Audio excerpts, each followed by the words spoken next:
I'd like to discuss the reality of attraction, of manifesting your desires, your goals, your visions, your dreams. Some people call this the law of attraction. And sometimes it's defined as you get whatever you want, or you attract whatever you desire, or you create whatever you think about most often. My personal favorite is Wayne Dyer's discussion and description of the law of attraction, where he says, you attract who you are. And that's a somewhat confusing definition that it took me a while to understand, and I'd like to discuss that in this video. Just how exactly do we create and manifest the life that we want to create? How does this law of attraction work? I'm Steve Hunt.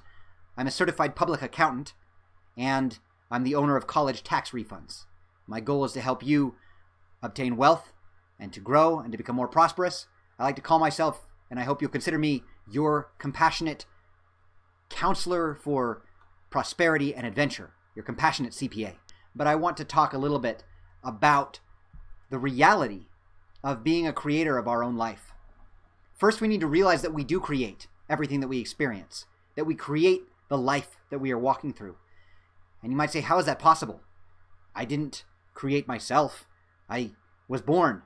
My parents created me, and I didn't feed myself for those many years. I was just taken care of. And that is important to remember, that life just took care of me, or my parents did. And I don't create the fact that I suffered, that maybe somebody abused me. Do I? And I don't create that the fact that I'm poor, or do I? And I don't create that I got a job or that I lost a job. I don't create who the president of the United States is. I don't create that we're isolated, that we were or are isolated during a time of pandemic and coronavirus. I didn't create the coronavirus, did I? What exactly do I create? If you're telling me, Steve, that I create everything that I experience, how is that even possible? Because certainly there are things out there that I'm not in control of. I do want to talk about how it is that you are the creator and you do attract your desires, or more specifically, you attract who you are and what that means. Now, what does it mean that you attract who you are? First, realize that you experience all of life in here and in here. You have a body, you have a mind, you have a spirit, and your emotions, and everything that you experience in life is here. When you were a child and you experienced something that was happy and exciting and fun and joyous, you experienced it here. And when you experienced something painful and suffering, abusive and terrifying, you experienced it here.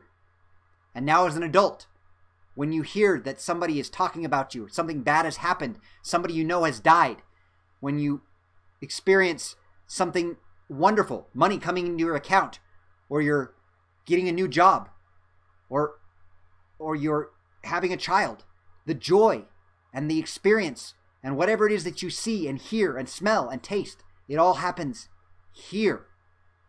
You are experiencing your life inside you. And though you may not be in control of when somebody you know gets hurt or gets a disease or dies, or when somebody you know speaks ill of you, or when somebody you know is blessed and receives an inheritance or wins the lottery or gets a job, you don't control these things. Yet, you control how you experience them. You have, with everything that happens in life, a mental or spiritual or emotional component. No matter what happens, no matter what you experience, there is a mental, spiritual, emotional component that is entirely within your control. The what you think about what happens is within your control. What you feel about what happens is within your control. Then, for many events in life, there's also a physical or a biological or an external component that also happens that you may or may not be in control of. Certainly, if you catch some kind of a disease, or you are diagnosed with a genetic disorder, or you have some kind of a disability, or you've been abused, or some other thing that happens to you that's outside of your control happens, there is a physical, biological component that happens to you. And you may be able to control part of that. You may be able to go take some medicine and enhance the physical biological component. You may be able to change your environment, or you may be able to get assistance, to go through therapy, to get help.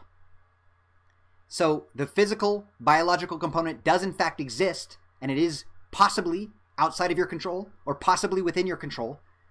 And it does exist for many of the maladies and many of the things that happen in your life. However, it is not the most important component, because everything that happens, whether that thing has a physical biological component or not, everything has a mental, spiritual, emotional component, and that is within your control. You control your thoughts, and your thoughts control your feelings. And your feelings and your emotions are the experience with which you experience all of life. If you see something, it comes in through your eyes, these wonderful tools, physical tools, but it is interpreted by being turned into electrical impulses and being interpreted in your brain as thoughts. We don't actually see what's around us. We see the light coming into our eyes, but we don't actually see the light. We have the electrical impulses that are interpreted. We don't actually hear what noises are out there. You can't actually hear my voice. The waves go through the air, and they bump into the microphone, and the microphone turns them into electrical impulses. And then those electrical impulses are turned back into waves by your speaker, and that speaker produces the waves that go to your ear, and then your ear interprets it as electrical impulses once again and sends it to your brain, and your brain reinterprets that into whatever you're hearing. And the same thing is true when you touch something and you have electrical impulses run through your nerves. When you smell something, or when you taste something with your taste buds, with your olfactory senses, and there's chemicals that react, and you have a chemical reaction, and it's interpreted by your brain as whatever you taste or smell. It's all inside. And yes, there may be physical components that affect your sight, where your physical instrument of your eyes, or your physical instrument of your ears, or your taste buds, your mouth, your nose, your nerves, your physical components may be broken, and so you may not be able to interpret. And of course, you may be able to remedy that by getting a hearing aid, by getting glasses, or any of the other marvelous medical remedies that we have that can enhance your physical life. But regardless of the physical component and what tools you have and how well you see or hear, all of the things that you experience in life and that come to you through these tools of your body come and then are interpreted by your mind. Your mind then is in control of everything that you experience, and you control your mind. And you know that you control your mind because if it's not you, who does? Is it your father or your mother? Do they control your mind? Do they tell you what to think right now? Are they telling you what to feel at this moment? And if they're controlling your mind and your life, and you're having problems or things aren't going your way, then of course you get to easily blame everything on them. They're in control. But of course they're not in control. They're only in control of their own minds. It's not your children who are controlling your mind. It's not your boss who controls your mind. You control your mind. And you may not know how to do that, but you can learn. And I'm not going to talk about that in this video. Remember, I'm talking about just the idea of you attract who you are. And this starts by understanding that you do in fact attract and create the life that you experience. And you do in fact attract and create who you are. Because I want to lay down this first principle, that your entire experience of life is within you. You have to know and understand that if you want to understand the reality that you are in fact attracting, creating your desires and your life and your experience of life. You control this part of you. Now, what about your experiences? If you control your thoughts and your experiences all within you, then you are right now the result of everything that you've thought and experienced, everything that you have felt and believed up until this point. You have to be. You're the sum total of your thoughts and your beliefs and your words and your choices. Where you are now and the life that you are experiencing inside you is the result of your past choices and thoughts and beliefs. And where you will be in 1 year or 5 years or in 10 years from now is also going to be the result of your current and future beliefs and thoughts and choices and words, because you create yourself and you determine how you will interpret all of your own emotions and experiences. There are people who suffer greatly, who live without food, who live in poverty or not without much food, who don't have beautiful, nice houses, but they have dirt floors and small one-bedroom huts that they share with multiple families and extended families. And yet they are happy. There are people who have been through great suffering and abuse. There are people who've written books after living through the Holocaust about finding meaning and happiness. There are people who've suffered at the hands of terrorists, at the hands of dictators, at the hands of abusive spouses. And yet, there are people in those situations who decide to have wonderful, fulfilling lives. There are people who don't have arms or legs and who are speakers of great renown, who are able to encourage and to inspire other people because they choose a life of excitement and happiness. If all these people who've suffered so greatly physically can have a wonderful, enjoyable, empowering life, certainly so can you. I know you've heard this, and I don't intend for you to walk away saying, oh, he's preaching and he's saying you should just choose to be happy all the time. You need to understand we can't be happy all the time. We do control our emotions, and so we do need to realize that when we choose to be sad, and when we choose to be angry, and when we choose to be frustrated, and when we choose to be disappointed, we are in control of those, and those feelings have a purpose and have a meaning, and we should, in fact, from time to time, choose all of those things. I'm not telling you need to be happy all the time. I'm trying to lead you to an understanding that, yes, in fact, there's no one else who is in control. We don't have to wait for something wonderful or marvelous to come along and happen to us, and to just have luck come and happen before we can be happy. If we're sad, it's not because of something outside of us that caused us to be sad. If we're angry, it's not because someone else caused us to be angry and triggered us. It's because we chose to be triggered. We chose to react this way. And that means we can learn something about ourselves. There's something we have to deal with within ourselves. There's something about the programming in our mind and in our heart and in our emotions that we can change. When bad things happen to us and we choose a moment of sorrow or trigger or anger or frustration, that means we have something to learn or to grow from. And we can learn about ourselves and learn to react differently. And that may require coaching or assistance or help, or it may require a therapist. But it's a time to realize that there is some growth that we can do. And that's a fantastic moment and a fantastic realization. People outside of us and what they say and what they do and what happens outside of us don't control our thoughts or our emotions.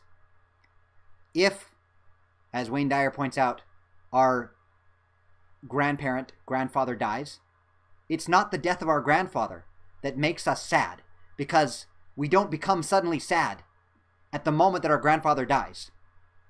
In fact, we can't possibly be sad if we have no knowledge of it at all. We become sad when we know that our grandfather has died. And therefore it is not the death of our grandfather that changes our emotions and our thoughts, but it is the fact that we know about it, and therefore it is our thoughts about the death of our grandfather that changes our emotions. Wayne Dyer also talks about if an employer or employee, he says an employer, says bad things about you. I had an experience once where I was working at an accounting firm, and I overheard what I thought, I'm not sure if it really was some communication or conversation between some other employees, between a manager of mine and another employee about me.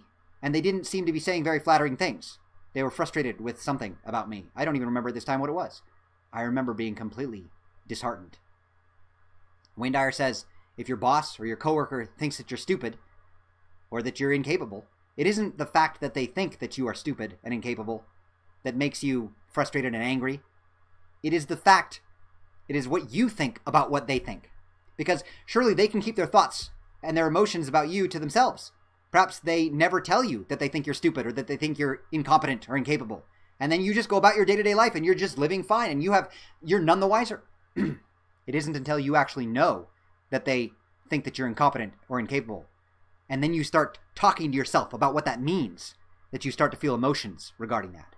So once again, the external world does not create your life. You do.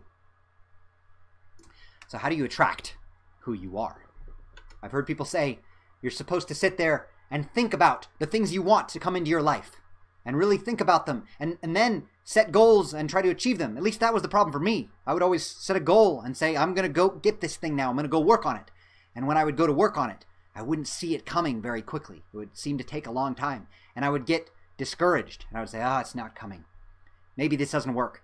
Maybe this is just some hocus pocus lies. I don't actually attract what I want, I would say to myself. And then I would sit there and not work towards that thing anymore because it wasn't coming. The truth is, you attract who you are means that you cannot outperform your own vision of yourself. That you cannot exceed your own internal identity.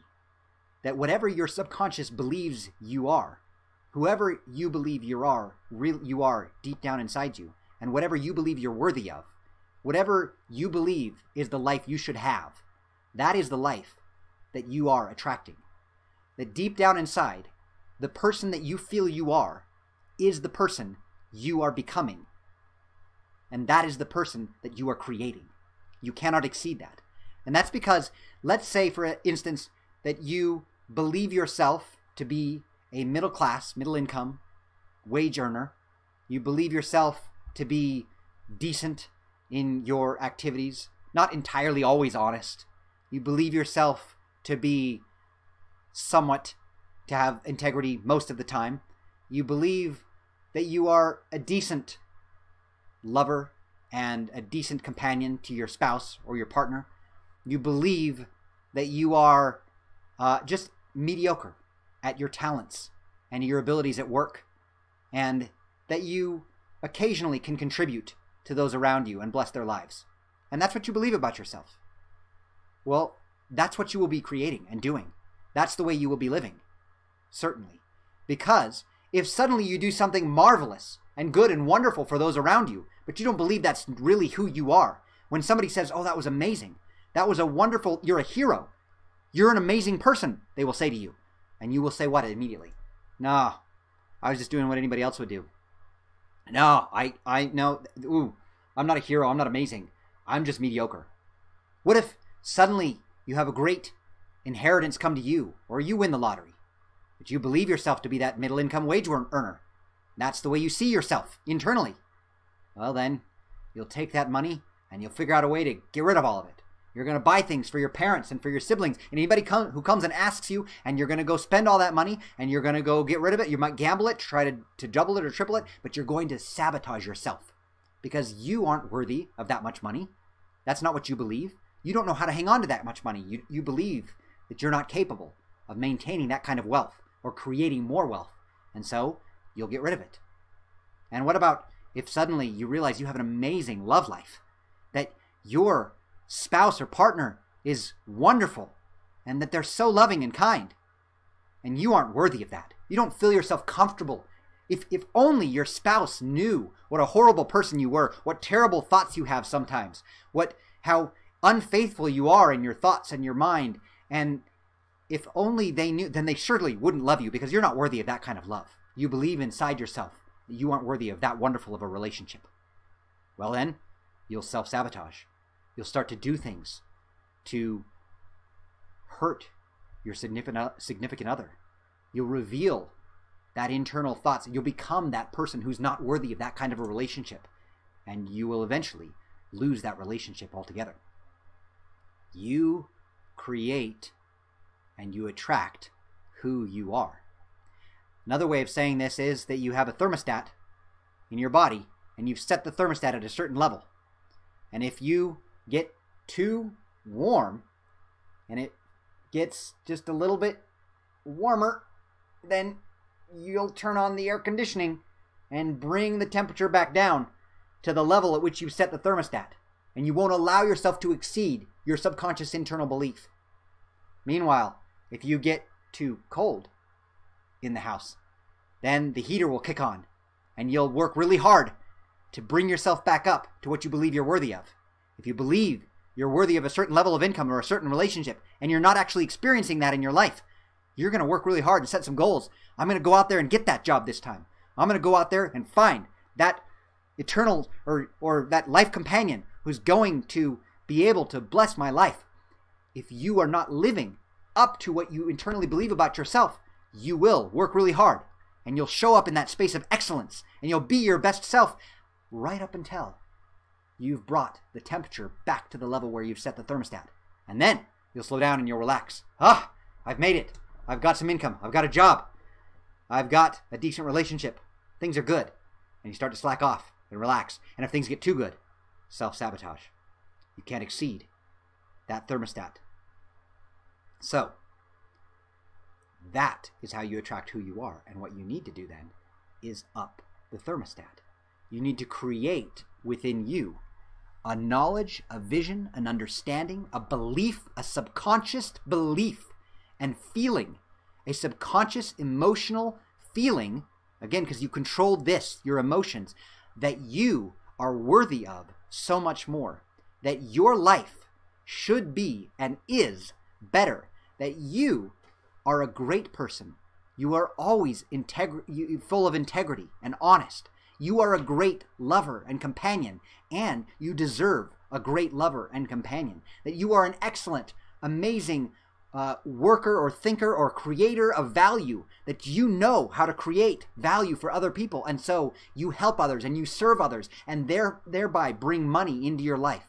That you are worthy of all the money that comes to you, and that you can in fact fulfill your own personal mission and vision to help and bless other people even better with the money that is flowing to you every single day. If you have a vision inside of you that things are fantastic for you, that nobody's got it better than you, that you have a great life, that you have a great relationship, that you have great health, that you are worthy of that great health, and that it feels so good, then if you are comfortable at that type of living, you're turning your thermostat up. And if your life and the things you see around you aren't exactly matching up to that, your relationship isn't exactly that wonderful, marvelous relationship that you know deep inside you're worthy of, then you will create that relationship. You will be that better lover. You will be that better companion because you know you're worthy of that.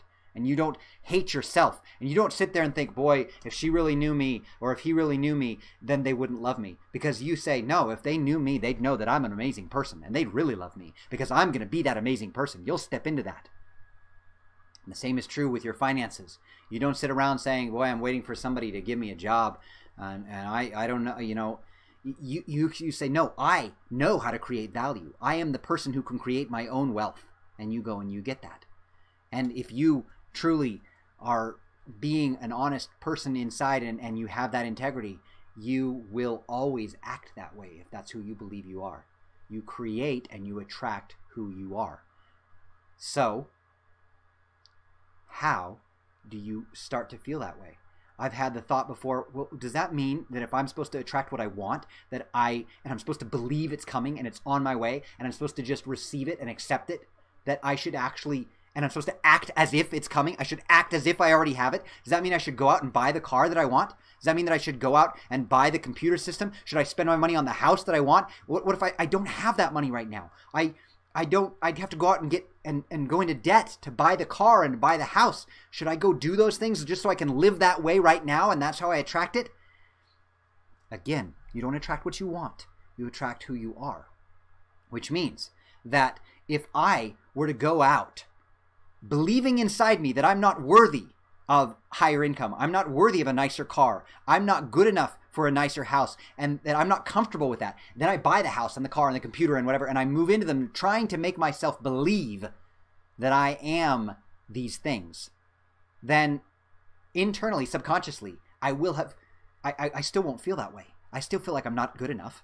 I still feel like I don't deserve all this. I still feel like, no, I've only done this because I'm cheating, because I'm borrowing, and I have this internal belief that this is going to end in ruin and failure and bankruptcy. And that's what I'm attracting. That's what I'm feeling inside. It's the emotion I've created in myself, is one of, I am not capable of keeping up this lifestyle. And so guess what? I'm not. Instead, what I need to do is start from a place of gratitude. Gratitude for what I already have. Realizing again that I create the reality that is within me and the emotions that I feel.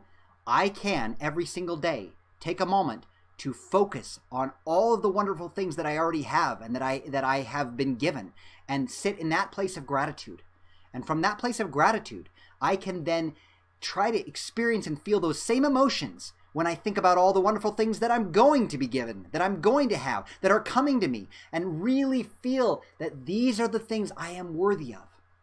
I have another video on another channel that talks about affirmations and how we say to ourselves what we're worthy of, and that I am enough, I am more than enough, and I have a great life, and nobody's got it better than me. And as we really can convince ourselves emotionally and subconsciously to realize that I have a great life right now, nobody's got it better than me, I am worthy of these things, I am more than enough, I am a completely unique creation, expression of creation. There's nobody else like me in the whole world, and therefore I have value. I have infinite worth and value, and I am enough. I love myself. And when we realize that, and when we internalize that subconsciously, and when we realize that we can sit in gratitude and say, I'm so grateful for the home I have, for the car I have, for the computer I have, for the money I have. These things are taking care of me. I'm so grateful for the food I have, for the relationship I have, for my parents or my siblings or whatever else, and focus on the things I'm grateful for. I'm grateful for my body and for my health and for my eyesight and for my smell and my taste and my hearing and my hair and my... You can make a list that goes on, and we practice that every day. Being so grateful, realizing we are so worth what we have. We can now move into a space next of realizing that we are worth what we will have, and we are grateful for what we will have. And then we can visualize and imagine. We don't have to go out and buy the car and buy the house right now when we don't have the money and when we'll have to go into debt for it. But we can instead visualize ourselves in the house and in the car, perfectly believing this is on its way, it is coming, and I am worthy of it. I am feeling the feelings that I will have when I'm driving that car, and I'm feeling the feelings that I will feel when I'm in that house very comfortably and it is mine, and I'm feeling the feelings that I will feel when my bank accounts are so full and I'm able to invest in more things and buy more properties and to create more value for other people. I'm feeling the feeling that I will have when I am serving other people, creating this value for them, and I know I'm worth it. I know I am valuable and I can create value. And I know I'm an excellent lover and I'm an excellent companion. And I know that I am worth that six-figure income, that upper income. I'm not just a middle income person. And I know that I'm a person of integrity. And when we say these things to ourselves, we affirm them to ourselves. We sit in a space of meditation and contemplation, and we experience the emotions of being grateful and the knowledge and the subconscious feelings created within ourselves that we are these people. We are worthy of this. Now we can finally attract who we are. We can finally, well, the truth is we've always been attracting who we are. We're not changing the law. We simply are increasing our thermostat. We are subconsciously self-identifying ourselves as something better. We're increasing the level of what we're comfortable with. And we are, as my friend Tony Litzter likes to say, we are occurring to ourselves differently. We used to occur to ourselves as unworthy. We used to occur to ourselves as only mediocre or less than mediocre, as not quite as good, as undeserving of all the things that we have in our life. But now we occur to ourselves as grateful, and we occur to ourselves as strong and powerful. We occur to ourselves as worthy. We occur to ourselves as amazing creators of our own life. We occur to ourselves as exactly who we want to occur to ourselves as, and we are attracting different things now and different experiences, and we are experiencing different things because we create what we experience. And that is how attraction works, that we attract who we are, and we need to change who we are subconsciously inside by believing ourselves to be perhaps better than we have heretofore thought we are. Whatever you thought you were up until today, you're better than that. You're so worthy. You're actually a child of God. You have infinite worth. And your Heavenly Father protects you. He provides for you. He takes care of you. He's the creator of the universe, of all of the galaxies, of all of the planets and the solar systems, and the creator of this planet. And whether or not you believe in God, the universe is out there, and it is running in its orbits and in its motion and in its order, and it has been doing that since long before, billions of years before you were born. And it is created. God has created, and the universe has created this world and this life for you and given everything to you and taken care of you. You started out as a single-celled organism, and you grew to be the person that you are, and you yourself didn't cause yourself to grow. You didn't cause your fingers and your eyes and your hands and your toes and your hair to grow. They just happened. It just became you, and you are being taken care of. You are always more than enough. You are loved and adored. Things happen for a reason, and everything just works out for you. You're a completely unique expression of creation. You fully accept yourself. You fully love yourself. Nobody's got it better than you. You have a great life. Just be held. When you realize those things and you subconsciously believe that you are enough and that you are worthy of all of the things that you have now and that you will have, and that you are being taken care of, and that everything works out for you, then you will attract and create that kind of emotional success in your life.